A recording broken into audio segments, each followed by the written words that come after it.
One man against 24 guns, 15 minutes on the clock. The fight was rigged against him, so he turned his home into the hunting ground. Flashback to the prep, a 1-ton fuel drum lashed down tight. Trenches reinforced with steel, sandbags stacked as the last line. Improvised traps rigged to tear through anyone who charged. Landmines already buried along the only road in. 2 months turning his farm into a giant bear trap. Every inch of dirt was ready to bite. On his laptop, he reached his handler Tal, who helped him break through the firewall. The second the link dropped, his signal bounced from Japan to Germany. Then he sent one last message to his brother, brotherhood forever, a vow written in blood between soldiers. Then his location leaked, and the dark web lit up with the price on his head. A Tehran sniper and an old killer both got the coordinates. Staring at the fake trace in Germany, the old killer smirked. In the cabin, our man finished his last cigarette, watching the countdown. Soon, a convoy of armed mercenaries came racing at the farm, ready to party. Downstairs, he cranked the music, the sound drifting out with the smoke. He set up a heavy machine gun in the window. The lead truck hit a mine and flipped instantly. Then the machine gun roared, tearing the air apart. Bullets drilled through the windshields, like a power tool. As they swarmed him, he danced across the room, dumping fire. They never touched a door handle, pinned to their seats, dead. With the cabin shot to pieces, he dropped into the basement and locked it behind him. Let the metal storm rain down harder. He set hidden traps and left a faint signal as a little gift. Then he slipped through a tunnel into the dark. Soldiers flooded the cabin, hunting room to room. They had no idea he'd already crawled outside. Their screens said he was still inside the cabin. They opened a door, tripped a mine, and a fireball swallowed the cabin.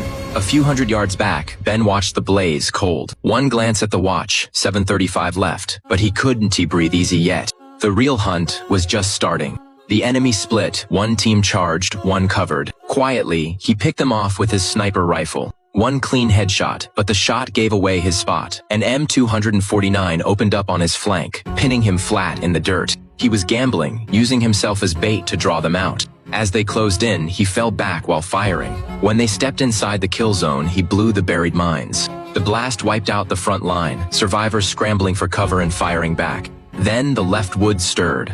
Another team was in position, time to move. Pinned from the front if they hit his flank too, he was finished. He grabbed a fresh mag and signaled the move to his second position. But the moment he left cover, a round hit him in the back. The plan fell apart. Retreat became a race for his life. On pure muscle memory, he sprinted to the sniper nest he'd de-prepped. Just over 3 minutes left. From the high ground, he fired down, dropping several of them. But someone crept up on his flank from the shadows, and the sprint had torn his wound wide open, pain screaming through him. Ben watched them close in, then sent his last grenade tumbling down on them. Slipping out of consciousness, Ben knew he was done. No way out, no strength left. He just watched them surround him, too weak to even raise his rifle. Then, right then, Captain Reese and his SEAL team dropped in like the cavalry and tore into the fight. Those familiar shapes, that same steady tactical formation.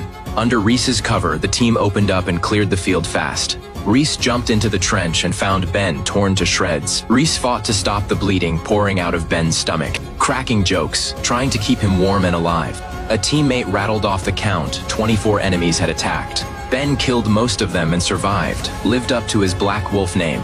Barely breathing, Ben got out a few words. The bearer bonds were hidden under the haystack. In an instant, Reese understood.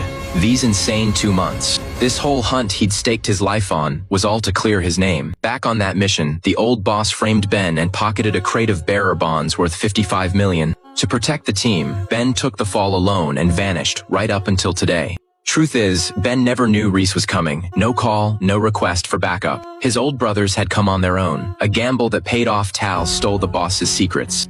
Revenge isn't about the killing, it is about the fear. Ben, Tal, and their brother in arms split up. From here on, the old boss would live in an endless nightmare. Time passed. A corner CAF in Tel Aviv, a woman officer named Noah stirred her cup. The red string on her wrist stood out, a gift from her mother. Outside the window, Ben watched her quietly. No reunion, just protection. Cut to the Vietnam Memorial in DC. The man behind it all, Cudson, sneered into his phone.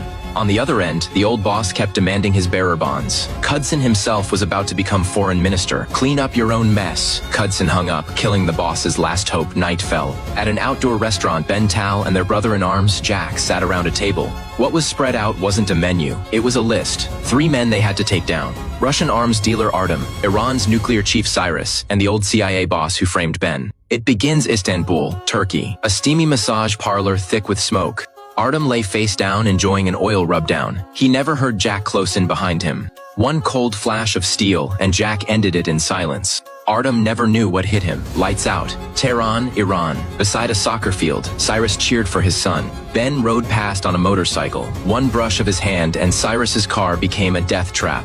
A fireball shot up, gone in an instant. Winchester, Virginia, the CIA man, the old boss, finished a round of golf. He came back to his grand estate. As he walked into the dim dining room, he found Ben sitting at the bar, waiting. The two locked into a tense mental standoff. The boss poured 2 whiskeys, spinning wild political stories to defend himself. He brought up 1983. The Beirut barracks bombing that killed tons of Marines, raging about how weak the US government was. The boss's insane plan was to hand nuclear tech straight to Iran, using it as an excuse to spark a nuclear war and topple the Iranian regime for good. He called it revenge to save innocent people. Ben coldly called out the lie. The boss dropped the act, accusing Ben of doing whatever it took to kill his enemies. He even admitted trying to kill Ben in Zurich, but killing the girl Elisa by mistake. "You and I are the same," the boss roared. Ben's eyes went ice cold.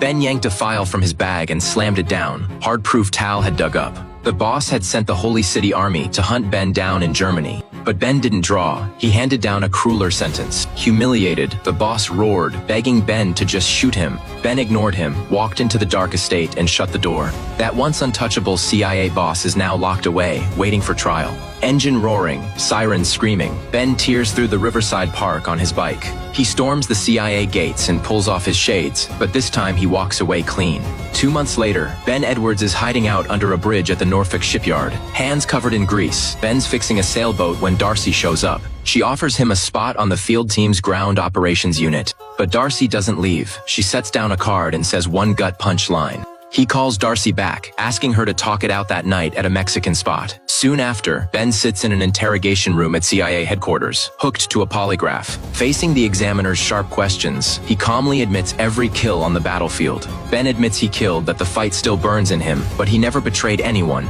Finally, the examiner asks him one last question. Ben stares straight ahead.